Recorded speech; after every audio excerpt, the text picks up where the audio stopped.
Congress party రాష్ట్ర సాంస్కృతిక విభాగ ప్రధాన కార్యదర్శిగా పదవి చేపట్టిన పి రాజరత్నం గారు తన నియామకానికి నేపథ్యంగా ఉన్న నాయకత్వానికి కృతజ్ఞతగా పార్టీ ఇన్ఛార్జ్ శ్రీమతి బుట్ట రేణుక గారిని మరియు సీనియర్ నాయకులు శ్రీ బుట్ట శివనీలకంఠ గారిని ఎమ్మిగనూరు పట్టణంలోని పార్టీ కార్యాలయంలో ఈ రోజు సన్మానించి కృతజ్ఞతాభివందనాలు తెలియజేసుకున్నారు.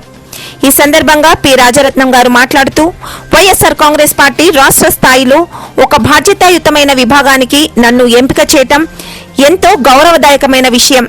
ఈ పదవికి నన్ను అర్హునిగా భావించి నాపై నమ్మకాన్ని ఉంచిన మా నియోజకవర్గ పార్టీ ఇన్ఛార్జ్ శ్రీమతి బుట్ట రేణుక గారికి, పార్టీ అభివృద్ధికి విశేషంగా కృషి చేస్తున్న శ్రీ బుట్ట శివనీలకంఠ గారికి నా హృదయపూర్వక కృతజ్ఞతలు తెలియజేస్తున్నానని తెలిపారు. ఈ అవకాశం నాకు పార్టీ కోసం మరింత శ్రద్ధగా పనిచేసే ప్రేరణనిచ్చిందన్నారు. సాంస్కృతిక రంగంలో పార్టీ అభివృద్ధికి కృషి చేయడమే కాక ఎమ్మిగనూరు నియోజకవర్గంలోని ప్రతి గ్రామానికి, ప్రతి వార్డుకి మా పార్టీ భావజాలాన్ని చేరవేసేందుకు సమిష్టిగా శ్రమిస్తానన్నారు.